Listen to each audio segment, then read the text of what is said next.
Paaralang elementarya ng Pamantingan ay itinatag noong 1961. Ito ay matatagpuan sa bulubunduking bahagi ng bayan ng Esperanza at may layong 7 kilometro mula sa nasabing bayan.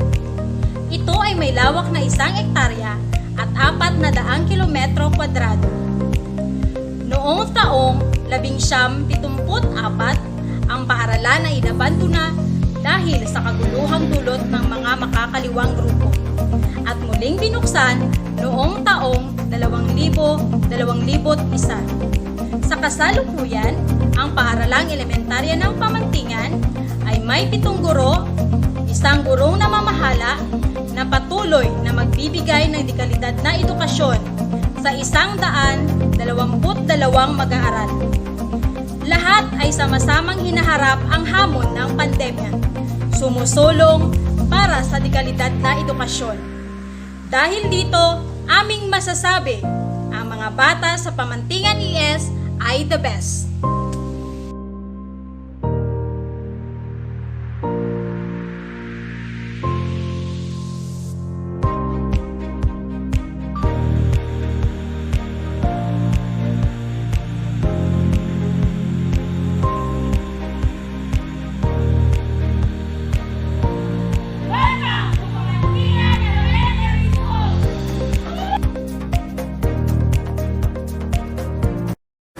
Ating tunghayan ang prosesyonal ng mga guro mula sa paaralang elementarya ng Pamantingan.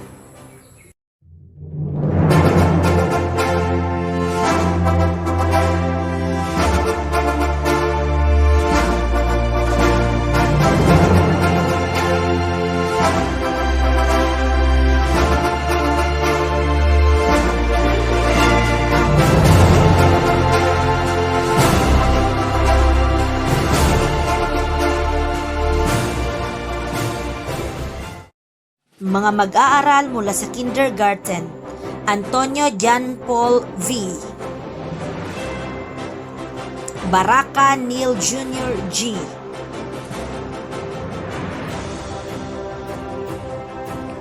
Kulan-Kulan Janmi B.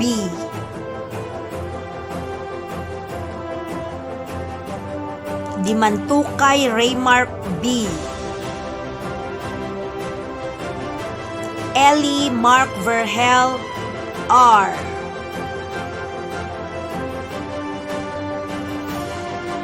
Florida Jaymar Jr. T. Garcesa Kurt Zion D. Gardose John Ray D. Giaman Aryan Jade B. Gumbay Rayjan I. Mariano Archel Clent G. Santiago Gerald D. Antonio Liuvi Andrea E. Cambo Rachel Ann O. Yusalan Mary Grace F.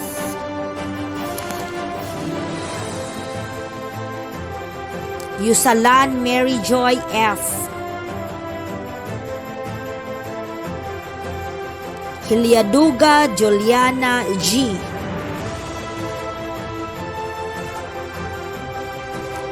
Gomez Princess Micaela B. Gomez Zui B. Grammatico Reina May V. Iwan Genesis C. Iwan Melgin D.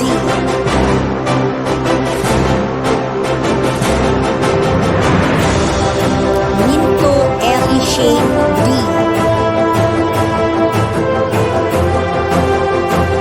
Tusalem Alexa E.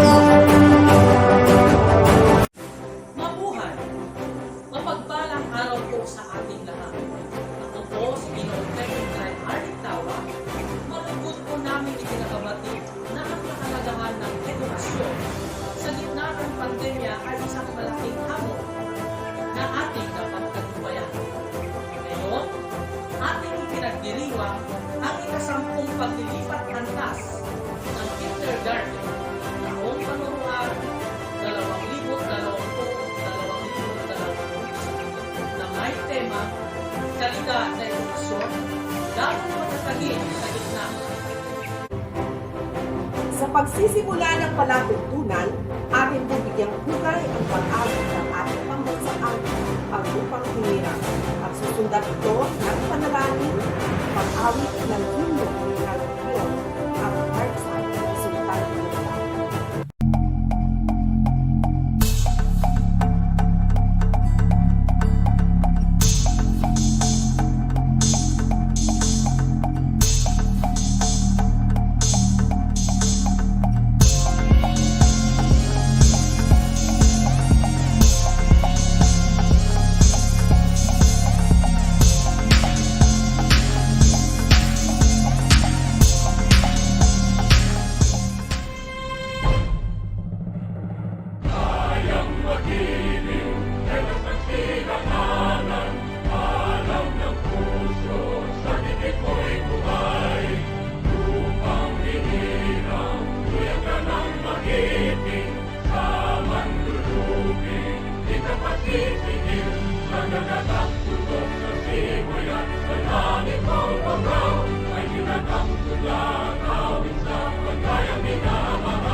Panginoon, Ikaw ang aming takbuhan sa aming pagkabalisa. Diyos Ama, hindi po magiging madali para sa amin ang araw na ito kung wala po kayo sa aming tabi. Sa panahon ng takot at sa gitna ng pagkalito na bumabagabag sa amin, balutin niyo kami ng inyong yakap ng pagmamahal at proteksyon. Palakasin po ninyo ang aking katawan laban sa COVID-19. Dumudulog kami sa inyo ng may awa at pagmamalasakit sa kapwa. Bigyan niyo kami ng gabay at pagkalinga sa pagtupad ng aming mga gawain, lalong-lalo na sa aming kapwa. Patuloy niyo pong gabayan ang aming pamilya at mga mahal sa buhay. Tulungan at gabayan niyo po ang aming mga lider sa kanilang mga desisyon para sa ikabubuti ng lahat. Iligtas mo po sila sa mga pagsubok na kanilang makakasalamuha upang mabigyan ng tama at matuwid na landas ang bawat mamamayan. Pagkalooban niyo po ng lakas ng loob ang mga frontliners sa pagsumpo at pagharap sa karamdamang ito. Proteksyonan niyo po sila at naway ang kanilang mga pamilya ay maging panatag na ang lahat ay magiging maayos din sa bandang huli. Aming Ama na pinagmumulan ng aming kalakasan, kayo po ang magkaloob ng kagalingan sa lahat ng taong patuloy na lumalaban sa sakit na ito at sa bawat akbang na gagawin ng bawat Pilipino at bawat nilalang sa buong sanlibutan. Naway makita namin ang iyong liwanag patungo sa iyong landas. Sa mga ganitong pagkakataon ay lingapin niyo ang inyong sambayanan upang maging positibo sa lahat ng pagkakataon at maniwala na sa pagkakabuklod-buklod ay malalagpasan din ang krisis tulad nito. Sa inyo po ang aming buong pagtitiwala dahil alam namin na sa gitna ng krisis na ito, hindi niyo kami pababayaan. Ikaw po ang aming sandigan at kalakasan. Amen.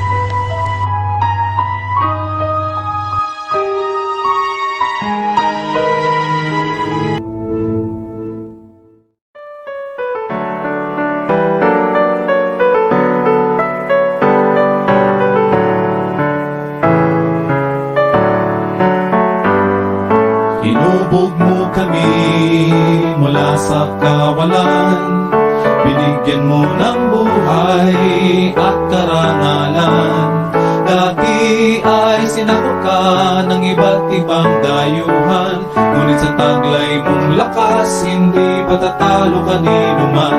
Mga Muslim, mga Kristiyano at mga iba pang tribo, kami nagkakaisa sa pag-angat ng ngalan mo. Dugot namang iaalay, pumailan lang sa paggabay. Patuloy kang bigyang puri, kami sa'yo'y nawiwili. Mabuhay ka, Reyong Dulce. Malawak masagana ang iyong lupain, pati buong bansa'y umaasa sa iyong mga hain. Sa pagsikat ng araw, kay ganda ng iyong tanawin, pinagpara ng may kapal, mabuhay ka, Sok Sargent. Ako, ikaw, tayo, tungo sa kaunlaran, talino at lakas, ihahandog sa bayan.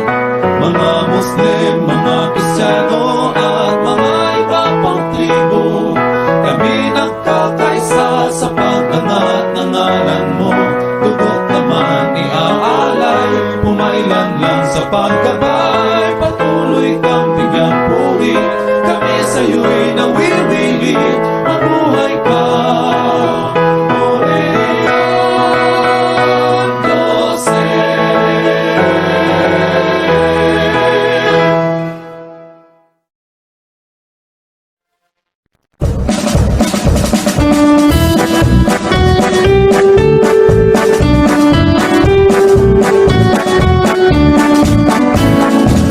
Mga Pilipino, kumusta sultan tudara, nagkaisa at nagkabulod, iwan niya hindi nabulod. Nais namin ipabatid, kami lahat magkakapatid. Sa sultan tudara namin mahal, ibig namin inaalay. Mga Pilipino,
natin ang pambungad na pananalita ni Gina W.E.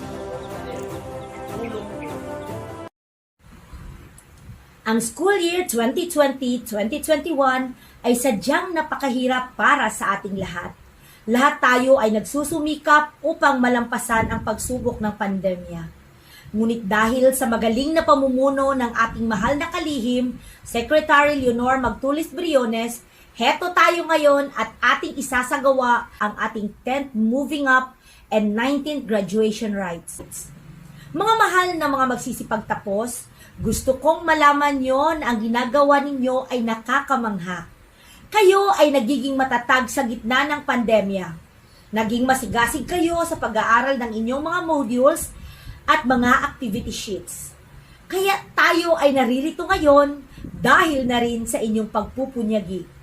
Ang araw na ito ang katuparan ng inyong mga pangarap na makapagtapos.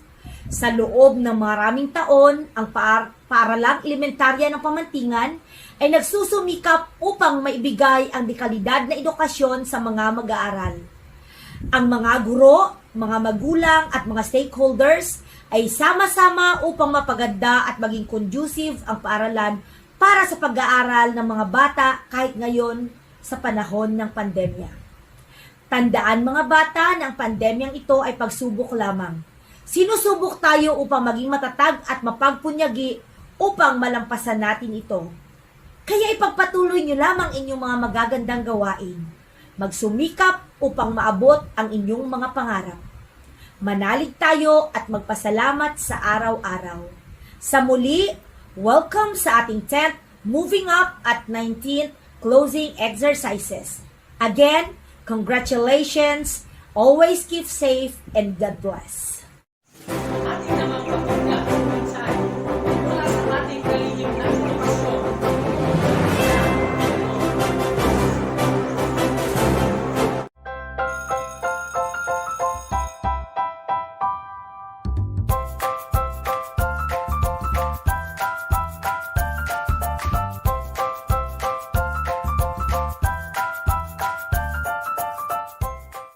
Good day to each and everyone who is attending virtually present at this time of our graduation ceremonies for our beloved and very precious graduates for the school year which ends at this time.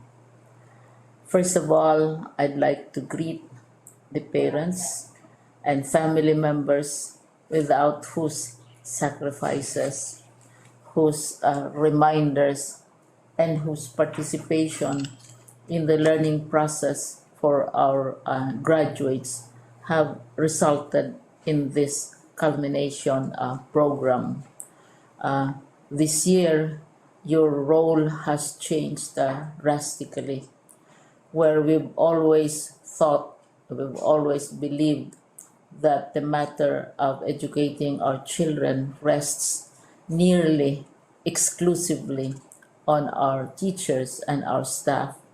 This time, you parents, you family members, you who are in the households of our learners have expanded your role and contributed to this wonderful day, wherein finally, our learners are graduating in this culmination exercise. So congratulations, because this year has not been very easy, has not been a picnic for our teachers, for our family members, as well, especially the parents, mothers, fathers, sisters, brothers, and all who have contributed to the achievement of our learners at this time. So, maraming salamat at congratulations, parents and family members. Mas malaki ang role ninyo at this time compared to earlier graduation exercises. Secondly, I would also like to greet our teachers, without whose very careful review and careful supervision of the work of our pupils and our learners, this event would not be taking place at all. And so, thank you, teachers. Your role has also expanded. In addition to seeing to it that the modules are faithfully followed, the assignments are correctly implemented, and the learners are truly learning, and you have had to deal with new ways of assessing the performance also of the learners. So, congratulations, teachers, for enduring, for your patience, for your love for our learners, and your willingness to engage in a way and methods of teaching which are different from those which are used to. Assessment must have been especially difficult for you, especially since you were not able to see most of the time our students in face-to-face meetings, and most of the meetings, of course, were virtual. We'd also like to thank the local government units for their interest, for their cooperation, and for their continuing contributions to the needs of education, even as our children do not go to school. Your donations of material as well as financial resources at this time are most welcome, and your advice has been taken seriously not only by our teachers, by our school officials, but also by our officials in the Department of Education. We continually talk with local government units, especially in times of disaster, in times of great need for classrooms, for space, and for responses to unforeseen emergencies. Thank you, local government units. But of course, most of the congratulatory greetings fall on the deserving graduate. Each and every one of you is truly special. You are different from the other graduates who have passed through the portals of your school. You went to school practically without seeing your teachers, if at all. You went to school with your parents, your mothers, and your fathers hovering over your shoulders and seeing to it that you are able to complete your assignments. You are completing your studies at a time when examinations and assessments are different. You are culminating these long months of hard work at this time, even as you have to do family chores, even as you are distracted, and even as your world has turned upside down, and it seems and it appears as if we don't know what the future holds and what will happen next. But you have persevered, and now you are ready to graduate.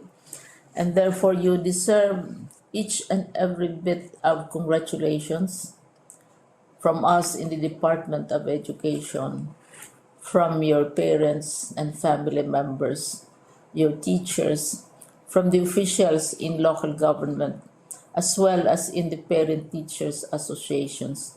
You deserve each and every single congratulatory pat on your back, each hug virtually, of course, and each greeting, which I am sure you are also receiving virtually.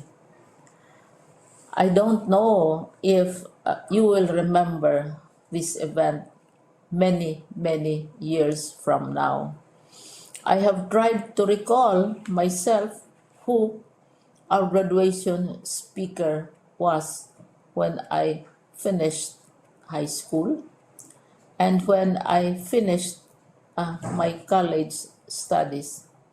All I remember is that the graduation speaker was someone important, someone who was invited because that someone is supposed to give a message. What was more important to us graduates at that time was the excitement of the celebrations, the happiness and the joy of our parents, the sadness of parting from our classmates and from our teachers, and the enjoyment of all the graduation events that usually take place come commencement day. When I was a college student, we had a series of events which were designed to embed in our minds, which were designed to help us remember and not forget our days in college. We would spend one whole day going around the campus, visiting the classrooms, saying goodbye to our teachers, and sharing memories. We would have bonfires to say goodbye to each other. We had baccalaureate services where we committed ourselves to God and we prayed for guidance when we go out into the world.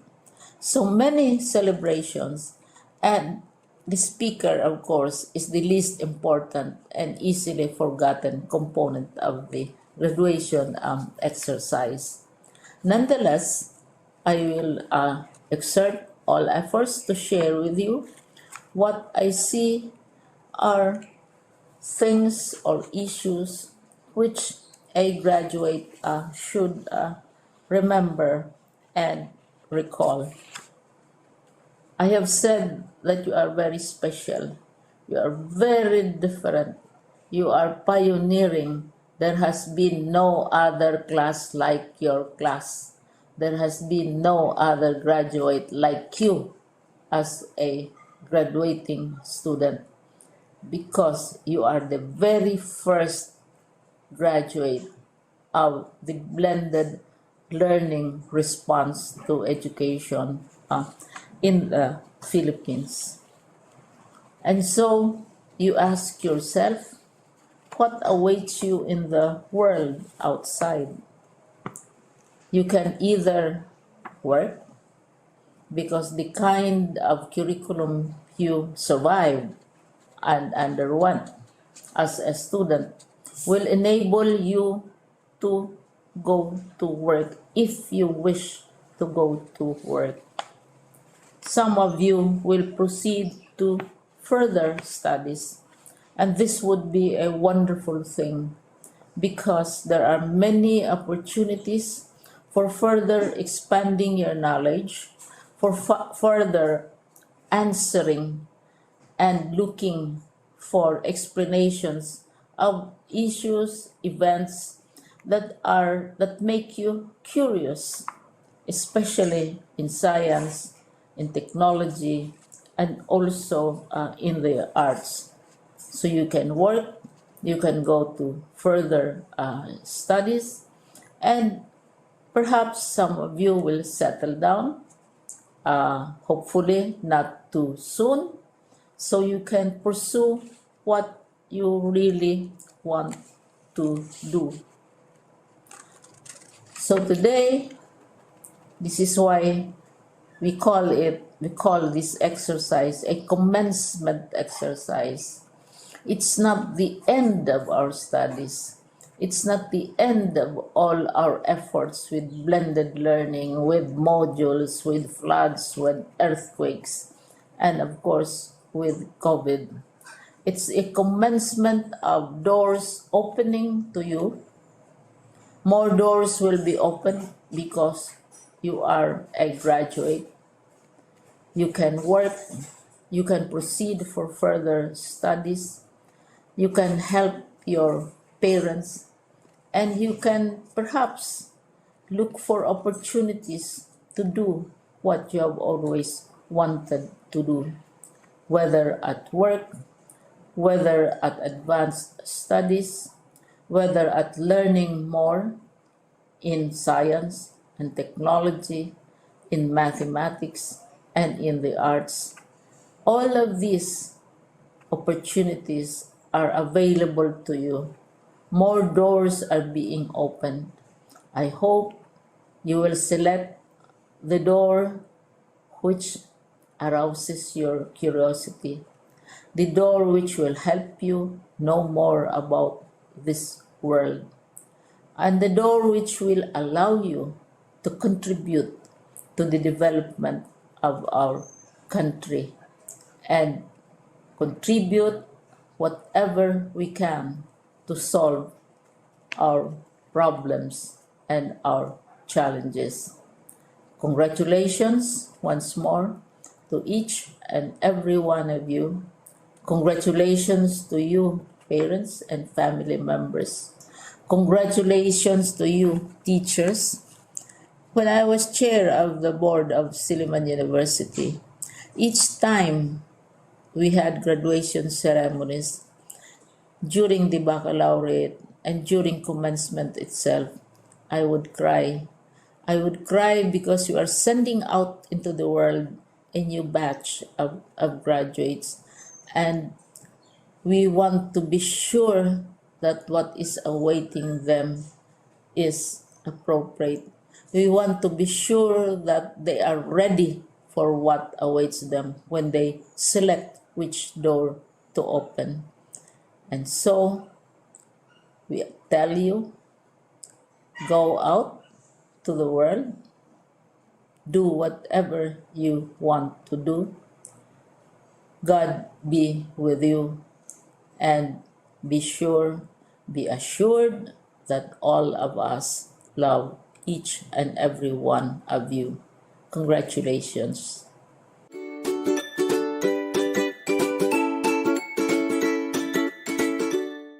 Bisa ng kapangyarihang ipinagkaloob sa akin ng kagawaran ng edukasyon bilang gurong namamahala sa Pamantingan Elementary School, aking ipinakikilala ang 12 lalaki at 13 babae na may kabuuang 25 na ngayon maglilipat antas sa taong panuruan 2020-2021. Nakaaya-ayang nakatapos ng kurikulum ng kagawaran ng edukasyon dito sa paaralang elementarya ng Pamantingan. Ating pakinggan ang pagpapatibay sa mga batang maglilipat antas ng Ginoong Leonardo N. Malala, Sese, tagapangalaala. Batay sa pagpapatunay ng inyong punong guro na kasiya-siya ninyong natupad ang kinakailangan sa pagtatapos sa kindergarten na itinakda para sa mababang paaralan ng kagawaran ng edukasyon, at sa bisa ng kapangyarihang iginawad sa akin bilang pansangay na tagapamanihala ng mga paaralan sa Sultan Kudarat. Pinagtitibay ko ang inyong pagtatapos sa mababang paaralan sa taong pampaaralan 2020-2021. Tanggapin ninyo ang inyong sertipiko sa pagtatapos at maligayang bati po sa inyong lahat. Manatili po tayong ligtas at magandang araw po. Marami pong salamat. Ating tunghayan ang pagpapakilala ng mga batang magsisipag-lipat antas bilang Kilangin and Kakaldi Guro sa kindergarten. Ang mga batang magsisipag-lipat antas. Paglilipat antas ng kindergarten. John Paul V. Antonio, Nel G. Baraka Jr., Janmi B. Kulankulan, Raymark B. Dimantukay, Mark Verhel R. Illy, J. Marty Florida Jr., Kurt Zion B. Garcesa, Jean Ray D. Gardose, Aryan Jade B. Giaman, Rejan I. Gunbay, Archel Clant G. Mariano, Gerald D. Santiago, Leove Andrea E. Antonio, Rachel Ann O. Cambo, Mary Grace F. Yusalan, Mary Joy F. Yusalan, Juliana G.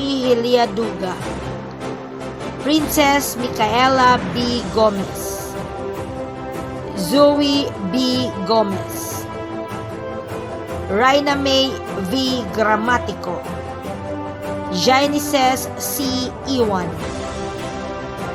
Meljean D. Iwan, Ellie Shane D. Ninto, Alexa E.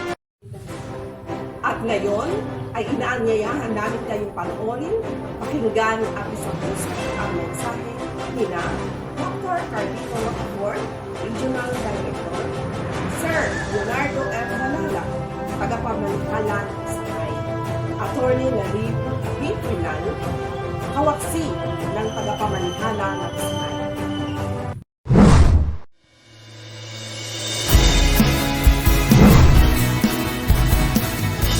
Maalab na pagbati ang ipinaabot sa inyong lahat. Nung nakaraang taon, ang lahat ay nabigla sa pagkakaroon ng pandemya dulot ng COVID-19.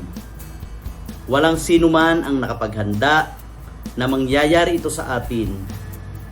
Ang lahat ng bagay noon ay walang kasiguraduhan dahil sa pandemyang ito. Ngunit sa kabila ng lahat ng ito, ay nanatiling handa ang kagawaran ng edukasyon sa pagpapatupad ng Basic Education Learning Continuity Plan upang magpatuloy ang edukasyon sa gitna ng pandemya. Ito ay isang naging napakaabalang taon para sa ating mga guro sa paghahanda ng iba't ibang kagamitang panturo at mga pamamaraan ng pagtuturo para sa ating kabataan.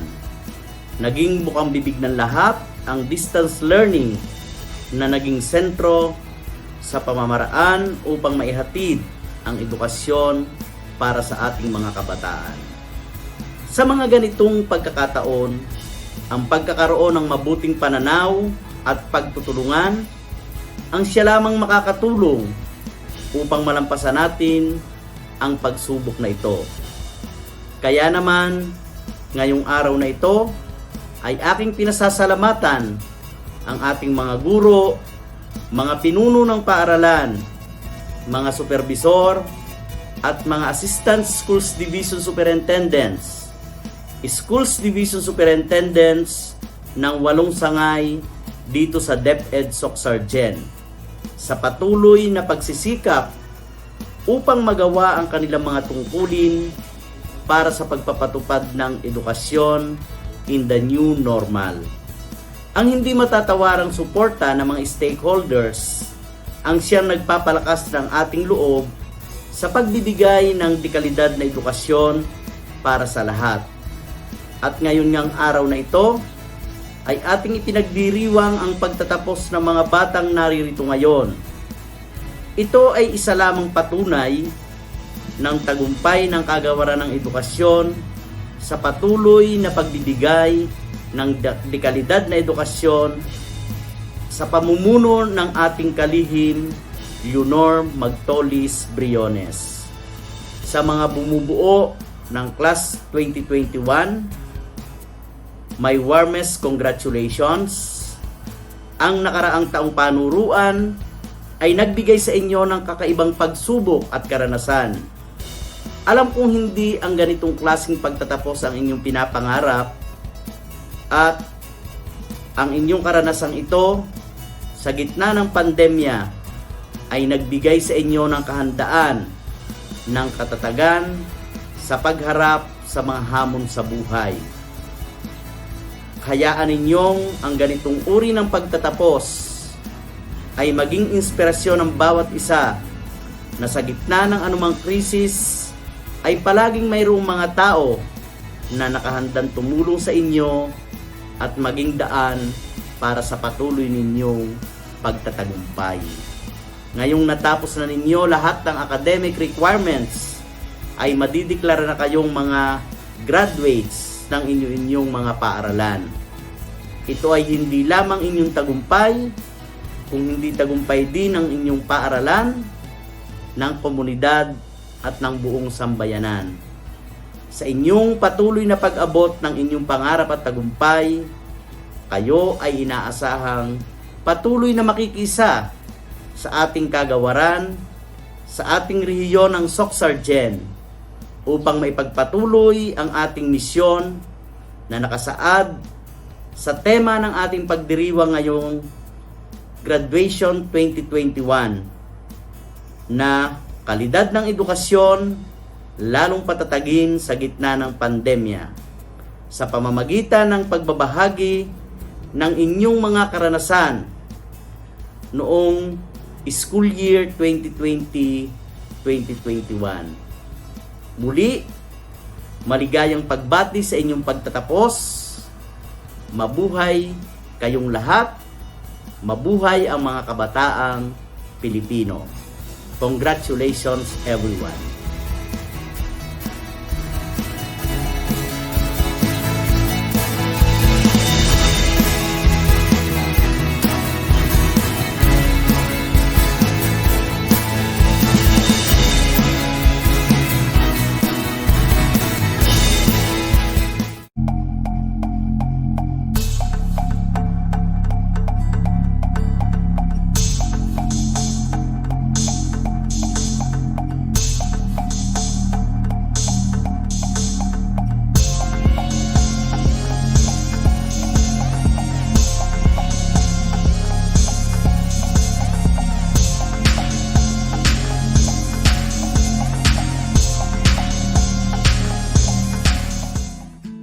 Dear graduates of 2021, congratulations on your graduation.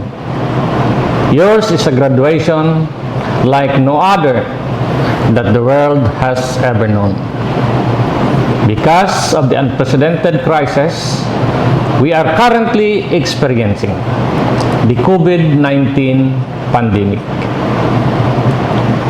Batch 2021 shall go down in the history of the Philippine education as the first and hopefully the last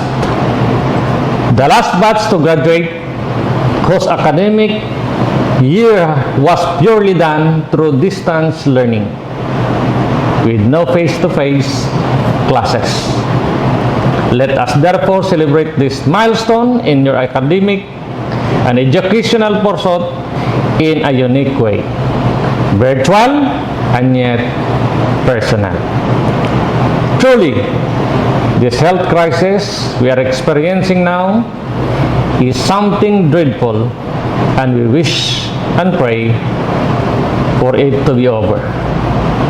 In the meantime, however, it is very much a part of our reality. But as Dr. Zeus, a well-known children's author and illustrator, said, when something bad happens, you have three choices. You can either let it define you, let it destroy you, or you can let it strengthen you. It is clear that you have refused to be defined by this pandemic. This commencement program is a testament to that. Yes, it may be true that because of the public health measures that we have to implement and observe to curb the spread of this virus. You may have been deprived of the opportunities for the meaningful teaching-learning interactions, such as physically meeting your teachers and classmates, participating in actual classroom activities, competing face-to-face in sports, academics, and cultural competitions. And yet, you were also introduced to distance learning modality, modular online, and radio-based instruction. You have proven that education can and must continue amidst pandemic. This pandemic likewise failed to destroy your aspirations and goals. On the contrary, you continue to dream and work for it to come true. Your graduation today highlights not what you have lost and missed because of the COVID-19, but rather it celebrates the perseverance, hard work, and commitment you have given to your classes and school requirements. I am proud that you have been strengthened by the challenges we face today. What you are now and what you will be are what matters most. May our circumstances nowadays enlighten you on the kind of future you want for yourselves. The kind of leader and nation builder you need to create a world that is true, good, beautiful for all of mankind. To all of you, my dear graduates of Batch 2021, and your dear parents and families, congratulations, and you may be blessed with all your endeavors. Thank you and good day.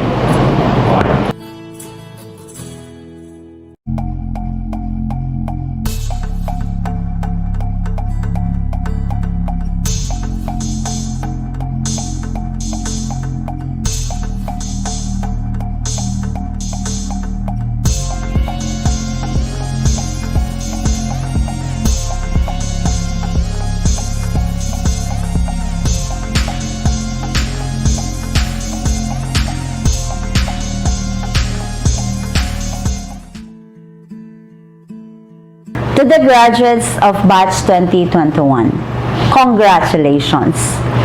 This last year prior to your graduation is a time, I know, that you and your families have been looking forward to for years. For the senior high school, the prom, the graduation ball, along with the fierce competitions in sports, academics, and the arts, bonding moments with friends, classmates, and teachers are some of the experiences that you have planned and excitedly anticipated to mark the culmination of your basic education. For the elementary pupils, I know that the grade 6 year is one that you want to be full of meaningful and happy memories to culminate your elementary years before moving on to high school. And you anticipated and imagined that most of these beautiful and exhilarating experiences would happen within your school campus. The COVID-19 pandemic, however, has impacted our plans and expectations. I am sure that you are disappointed, if not heartbroken, that you spent the whole of this academic year at home, missing out on the many opportunities to celebrate your crowning achievements the way you have expected them. Challenges and difficult situations, however, are not new to you. In the past, you have successfully navigated and transcended over challenging situations. COVID-19 may be unprecedented, but I am confident that your resilience shall prevail and you continue to persevere and learn from this experience. Indeed, we shall all learn from this extraordinary experience. As you stayed at home the past year, I am sure that you have come to appreciate individuals, things and moments that you may not have given a complete attention to prior to the pandemic. The gift of solitude has been given to you, and by now, part of your realizations is that what endures are family and friendships. You have come this far because of your parents, other family members, and friends whose support have brought you to this occasion of your graduation. Today then is truly a great celebration. Your graduation gives recognition not only to your academic achievements, but also to your resilience and perseverance against all odds, to the meaningful relationships you have established and strengthened during these trying times, and to your continued desire to better yourself through education. Congratulations, my dear graduates of 2021. Go and realize your potentials. Remember, basta batang SK, sikat! Sa puntong ito, tunghayan at pakinggan natin ang piling awit para sa mga naglipat antas na pinamagatang Kanlungan.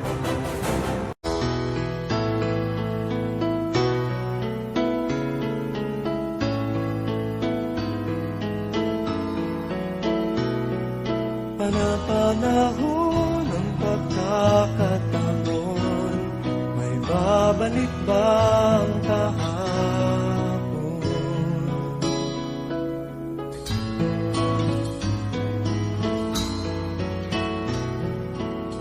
Natatandaan mo pa ba nang tayong dalawa'y unang magkita, panahon ng kamusmusan, sa piling ng mga bulaklak at halaman, doon tayo nagsimula, mangarap at tulad.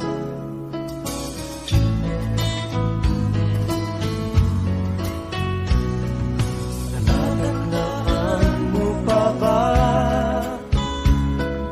inukit kong puso sa punong mangga, at ang inalay kong bumamela,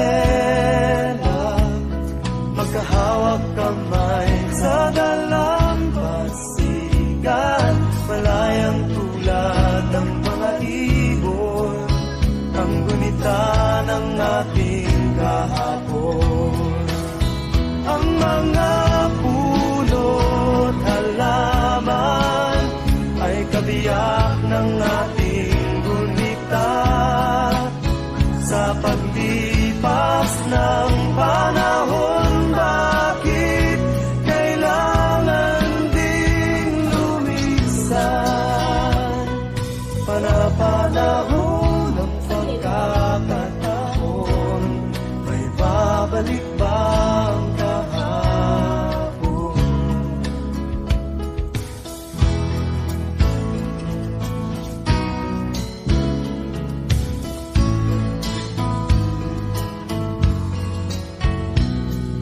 Ngayong ikaw ay nagbalik,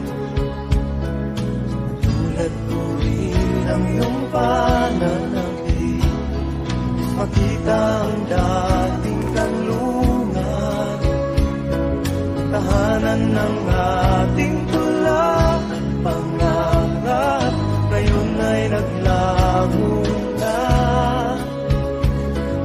Saan nahanapin pa? Lumilipas ang panahon, kabiyak ng ating gunita, ang mga puno't halaman. Bakit kailangang lumisan?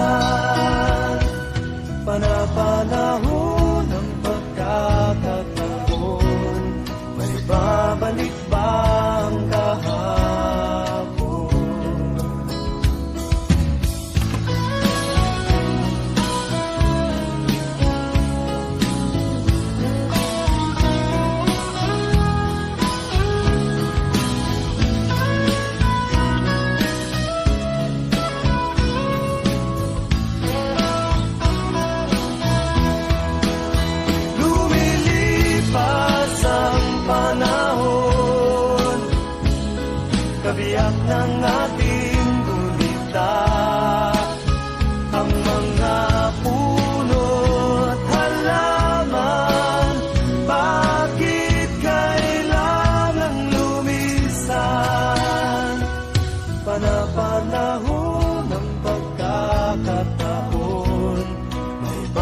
balik ba ang kahapon?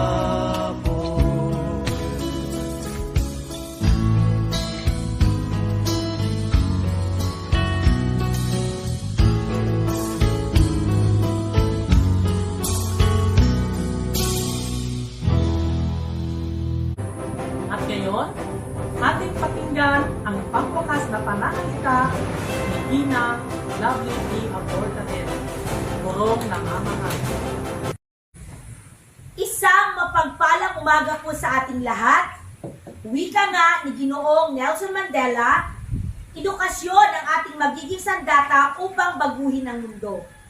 Sa inyong lahat na mga dumalo ngayon, maraming salamat po. Sa mga magulang, naway patuloy po natin suportahan ang ating mga anak upang maabot nila ang kanilang mga pangarap. Sa mga guro, maraming salamat sa inyong pagpupunyagi at pagsasakripisyo upang magampanan ang inyong mga tungkulin. Sa mga stakeholders, naway patuloy ninyong suportahan ang ating paaralan. Sa ating lahat, naway mas lalo tayong gabayan at pagpalain ang ating puong may kapal. Maraming salamat po.